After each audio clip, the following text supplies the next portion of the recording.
Alors, nous voilà au chapitre, je ne sais plus combien, 17, peut-être, peut-être pas, on verra bien. Tu mettras le chapitre qui va bien. Donc, il s'élève de la terre une bête semblable à celle d'un agneau, mais elle parlait comme le dragon. Et elle exerça toute la puissance de la première bête en sa présence, et elle fit que la terre et ceux qui l'habitent adorèrent la première bête dont la plaie mortelle avait été guérie. Et alors là, à quel moment dans l'histoire de l'humanité, ça c'est absolument extraordinaire, on a vu, et là, ceux qui, ceux qui sont complotistes ou conspirationnistes l'ont remarqué, puisqu'ils pensent mal, mais la mise en place du collectivisme, du communisme, du marxisme, en fait, si vous lisez bien l'histoire, si vous avez un petit peu, un minimum de curiosité, la révolution russe, puisqu'on part de 1917, la révolution russe a été financée par Wall Street, Hitler a été financé par Rothschild et la famille royale d'Angleterre. Bon, donc je dirais que, j'ai dit Rothschild, non Hitler. Hitler a été financé par... Bon, vous pouvez un petit peu lire un peu des livres qui sortent de l'ordinaire. Je vous conseille un livre, c'est La Révolution mondiale par Nebsta Webster. C'est un livre qui existait qu'en anglais, qu'on a fait traduire en Belgique par un ami et qui aujourd'hui fait gagner de l'argent à d'autres personnes, mais c'est pas grave. La première édition traduite, elle est chez moi.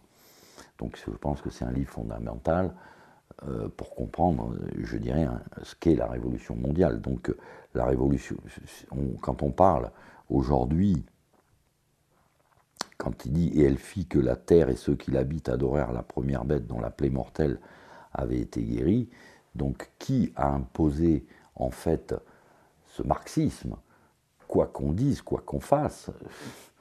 Relisez, si vous voulez, Tragedy and Hope de Carol Quigley, lisez un petit peu, vous ne pourrez pas savoir sans lire. Je veux dire, c'est quand même les Américains qui font la guerre contre le Japon, les Russes qui ne tirent pas une balle contre le Japon et qui récupèrent tout ce qu'on pique, les territoires pris au Japon suite à la défaite du Japon vont aux Russes. C'est quand même curieux. Réétudiez bien les accords de Yalta, ce qui a été fait.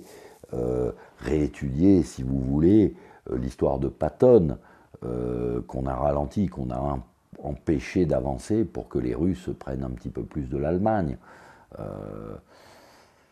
Relisez bien l'histoire du communisme. Quand il avait des problèmes financiers, c'est toujours les Américains qui l'ont aidé. Quand ils avaient besoin de la bombe atomique pour créer cet antagonisme, c'est les Américains qui leur ont fourni. C'est quand même, ça fait une somme d'erreurs un petit peu curieuse, quoi, je veux dire. Donc, en fait, qui a imposé, pourquoi on en est arrivé aujourd'hui à cette espèce de doctrine, ce marxisme, cette impersonnalisation de tous les peuples de la Terre. Voilà ce que je dirais. C'est-à-dire qu'ils n'ont plus de foi, qui n'ont plus d'espérance et qui n'ont plus de charité à l'arrivée. Parce que de toute façon, le capitalisme a fait des apostats matérialistes et le communisme a fait des matérialistes athées. C'est exactement la même chose. Le résultat est le même là où on est rendu aujourd'hui. Donc, n'en déplaise, je dirais, à ceux qui, les adorateurs de l'oncle Sam, s'ils veulent revoir l'histoire de l'Amérique un petit peu, j'ai fait quand même une série de 8 heures qui s'appelle Nos chers amis américains. Alors après, de temps en temps, il y a des coquilles, parce que quand on parle sans notes comme ça, on peut faire des coquilles, hein, on a le droit. Mais bon, sur le fond et sur la forme, je ne change pas un mot, quoi. Regardez Nos chers amis américains et dites-moi si l'Amérique, c'est pas elle qui est derrière la dictature mondiale. Il ne faut pas oublier quand même que la dictature climatique, c'est un cadeau de Al Gore. Al Gore qui a fait des milliards sur la pire pantomime qui puisse exister. La dictature monétaire qui gouverne le monde aujourd'hui, ça vient des Américains. C'est les Américains qui ont sauvé le communisme. Il faut arrêter de dire des conneries. Quand on met en place le Tititainment, qui c'est Gorbatchev, c'est-à-dire la bétification des masses. Hein, voilà, le Tititainment, c'est tous les plus puissants du monde entier qui se réunissent et qui décident que, bon, si on veut mettre en place le nouvel ordre mondial, il faut les bétifier encore plus avec la télévision. Hein, et qui c'est qui met ça en place, qui organise ça? C'est Gorbatchev. Où est-ce qu'il le fait? Il le fait à l'hôtel Fairmont de San Francisco. Et ils disent, voilà, c'est Brzezinski qui leur dit, on va mettre en place le Tititainment parce que pour pas qu'ils nous cassent les bonbons, là, tous ces légumes inutiles. C'est-à-dire, ils disent, voilà, on a 80% d'inutiles. 80%. Ça veut dire quoi? Tu gouvernes un pays et tu considères que 80% des gens qui sont dedans sont inutiles. Et là, ils sont tous d'accord, qu'ils soient du bloc de l'Est, du bloc de l'Ouest, même les Chinois, c'est pareil, tout le monde est d'accord. Moi, je dirais aux gens, inquiétez-vous maintenant, parce que de l'inutilité à l'éradication, il n'y a pas loin. Vous savez, quand ces gens-là, qui n'ont pas d'âme, qui sont des serviteurs du diable, bon gré, mal gré, je veux dire, sans le savoir, ou par impact, etc., décident que vous êtes inutile, et que vous voyez que dans l'application de la parole à l'acte, ils n'ont pas hésité une seconde. Quand ils prétendent vous sauver du Covid, méfiez-vous les gars, hein. C'est non, c'est qu'ils sont en train de vous préparer à autre chose. C'est là où on arrive, quoi. Et qui vous oblige, bien entendu, à être matérialiste athée. C'est tout, la doctrine aujourd'hui. Alors, l'athéisme, on impose l'athéisme et on sait que les gens après tombent dans le paganisme. C'est-à-dire, par exemple, quand on vous a fait peur avec le marxisme, voilà, c'est rouge. Ben après, maintenant, la terre entière, tout le monde est rose, quoi. Hein. Je veux dire, des blancs, le blanc n'existe plus. Voilà, droite-gauche, quoi. Donc, voilà, ils prennent la manière brutale, et puis après, derrière, ils font la manière édulcorée. Mais en fait, ils adorent tous la première bête dont la plaie mortelle avait été guérie. Donc, c'était tout simplement, on en est toujours là, l'idolâtrie, le paganisme, etc. Donc, on a éradiqué, si vous voulez, le catholicisme. Alors après, bon, vous savez, les sectes chrétiennes ne les dérangent pas trop, les mormons, les quakers, c'est sympathique, c'est sympa aux États-Unis, ils sont marrants, quoi. Témoins de Jéhovah et compagnie, on les emmerde pas. La secte Moon a financé le Front National, ça gêne personne, c'est toute la même connerie, vous fatiguez pas. Mais bon, voilà. Et pour imposer, je dirais, cette Pax Americana, très curieuse, qui a toujours été en guerre, elle fit de grands prodiges jusqu'à faire descendre le feu du ciel sur la terre devant les hommes. Alors quand Saint Jean il dit descendre le feu du ciel sur la terre, il ne vous parle pas du ciel, c'est la bombe atomique. C'est la bombe atomique. Qui a fait aux yeux du monde sauter une bombe atomique devant un peuple qui était prêt à signer sa reddition et qui l'a jetée, par exemple, à Nagasaki, qui n'avait strictement Nagasaki, Hiroshima, non, ils voulaient que le monde entier voie qu'ils aient la bombe atomique. C'est pourquoi ils jettent la bombe atomique sur le Japon. Relisez les grands généraux américains, même Einstein, tout le monde, mais non, jetez pas là, il ne faut pas le faire, non, mais ils le font quand même, ils jettent la bombe atomique. Les gars qui ont jeté la bombe atomique dans l'avion Enola Gay, la bombe s'appelait Little Boy, c'est un peu du cynisme diabolique quand même. Hein. Little Boy, une bombe atomique, c'est donc, et lui, il vous décrit, donc, qu'est-ce qu'il vous dit cette bête qui a deux cornes semblables à celles de l'agneau et qui parle comme un dragon, donc qui va agir d'une manière, un cynisme diabolique, elle fit de grands prodiges jusqu'à faire descendre le feu du ciel sur la terre devant les hommes. Oh, ouh, c'est quand même, ça a calmé tout le monde, hein, la bombe atomique. Là, on a eu la Pax Americana, la guerre froide, mais la guerre froide, c'est un peu, après la guerre contre le terrorisme qui continue, et puis après la guerre contre le microbe. Hein, on nous prend pour des cons, mais vous l'avez toujours pas vu, quoi. Mais ils nous sauvent, bien sûr, ils vont nous sauver. Ils nous ont sauvés à la Deuxième Guerre mondiale, ils nous ont sauvés contre les terroristes, ils nous ont sauvés.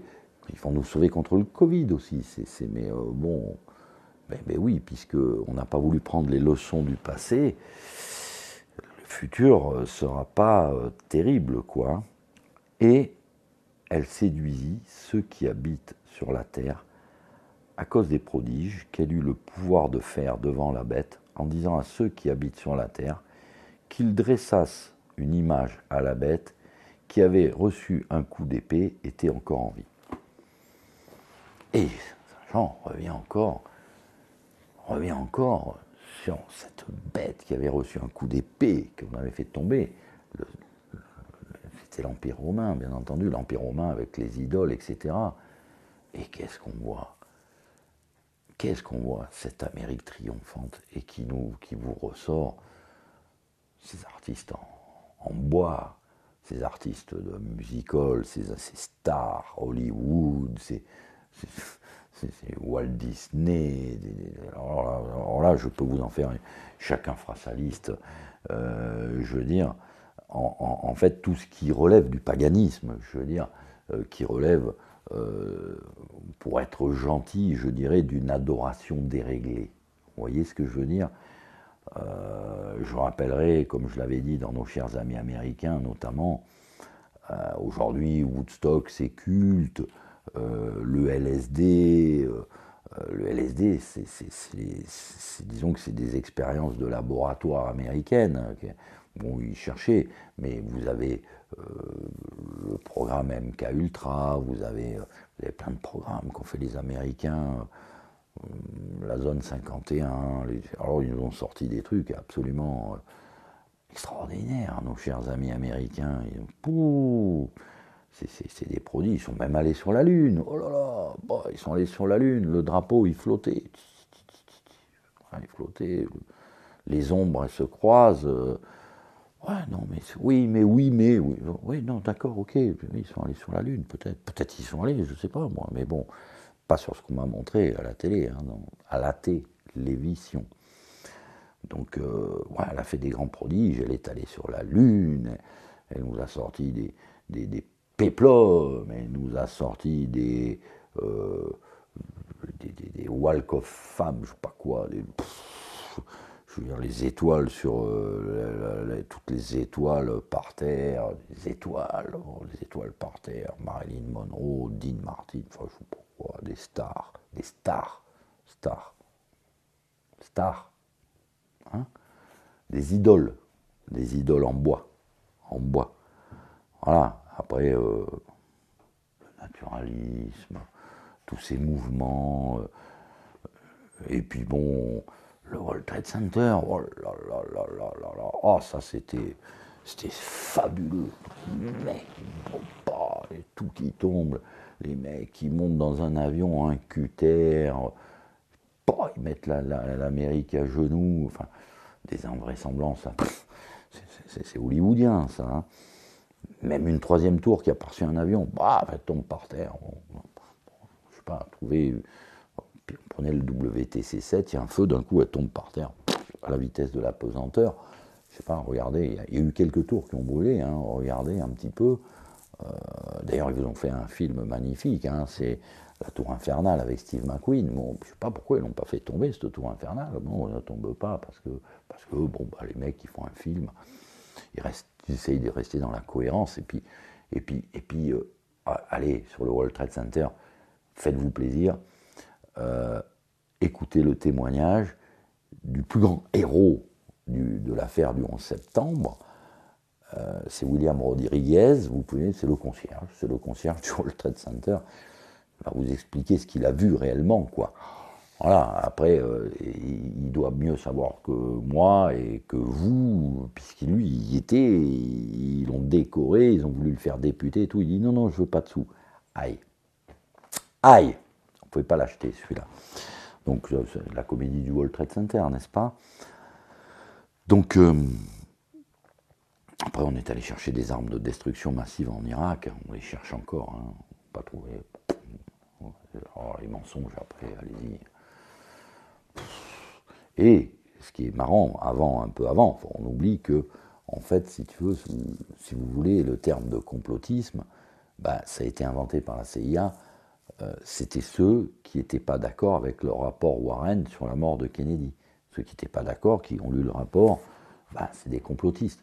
Et puis, bon, bah, alors, dans la lignée, ceux qui ont regardé le rapport américain sur le 11 septembre disent non, non, ça ne tient pas debout, quoi. Je veux dire, hein, voilà, vous nous dites qu'il y a un avion qui est rentré dans le Pentagone, moi je veux bien, mais putain, vous n'avez pas une image, les mecs, vous n'avez même pas un petit bout d'avion, soyez sympa. L'avion de Chanceville, rien, juste un petit passeport magique, ils ont trouvé, c'est tout. Le nom du mec et tout, l'adresse, le numéro de... Enfin, j'exagère, c'est tellement, ça en est comique, pitoyablement comique. Le monde entier, il marche, il marche, il marche. Donc oui, elle séduit ceux qui habitent sur la Terre à cause des prodiges qu'elle a le pouvoir de faire devant la bête. Oui, c'est pas très catholique, on va dire, c'est presque diabolique, tellement c'est méprisant pour l'intelligence, quoi. Je veux dire, les fadaises racontées par les Américains dans toutes ces circonstances que je vous cite, et il y en a encore bien d'autres, je veux dire, mais c'est un mépris à l'intelligence, comme ce qu'ils vous font avec le Covid, mais c'est un mépris de l'intelligence élémentaire qu'ils prétendent qu'on n'a pas. Hein, voilà, mais eux ils font ça parce qu'ils veulent que vous dressiez une image à la bête qui avait reçu un coup d'épée, était encore en vie. Donc qu'est-ce qu'ils veulent? Ben, ils veulent que, avant la bataille qui arrive, avant ce qui va se passer, ils veulent que vous soyez idolâtres. Alors je dirais aux gens, voilà, c'est ce qui arrive, ben, un petit peu. On continuera une autre fois, mais c'est un petit peu un combat qui est facile à voir. Je dirais, c'est une bataille, je dirais, où vous vous rendrez compte quand même que, bon, ceux qu'on accuse de complotisme sont généralement ceux qui se posent des questions, ceux qui ne sont pas d'accord pour, par exemple, tresser des lauriers à nos chers amis américains ou à nos chers young leaders ou à nos chers gouvernants pour leur action, qui ont plutôt tendance à croire qu'il y a vraiment une volonté de faire le mal. Voilà. Donc voilà, ce livre qu'on reprendra un petit peu plus tard, et puis après peut-être on s'arrêtera, on verra. Je veux dire, voilà. C'est juste vous faire comprendre, si vous voulez, que quelque part, il y a peut-être des gens qui servent le mal. Il y en a qui le savent de très près, puisqu'ils ont fait un pacte, ils vous l'ont dit. Il y en a qui ne le savent pas, mais de toute façon, ils ont tous le même étendard, c'est un amour immodéré, du sexe, de l'argent et de la gloire. Préparez-vous à la bataille, mais pour vous préparer à la bataille, il faudra avoir la foi, l'espérance et la charité. Nous voilà attaqués par une bassine de linge vide. Donc voilà, donc je reprends. Donc la bataille, alors on va finir avec cette bête, elle n'est pas terminée, mais bon, il va falloir finir. Donc voilà, moi si je peux vous donner une indication, dans une bataille, il y a toujours un étendard. L'étendard de ceux qui veulent dresser une image à la bête, bah, c'est la triple concupiscence, vous les reconnaîtrez, ils ont un amour immodéré, je le répéterai tout le temps, pour le sexe, l'argent et la gloire, parce qu'ils veulent quand même un petit tribut, ils veulent une petite récompense. Et en face, bah, il va falloir opposer l'autre étendard, c'est la foi, l'espérance et la charité. Donc, faut pas aller se battre, faut pas se révolter, faut les laisser faire, ils vont se casser la gueule tout seuls de leur belle mort, puisque leur temps est compté, ils ont appuyé le bouton, ils peuvent plus arrêter la machine va s'emballer. Laissez-les régler les problèmes entre excités. Restons tranquillement à faire notre jardin, à méditer et à lire. Et je vous dis à bientôt.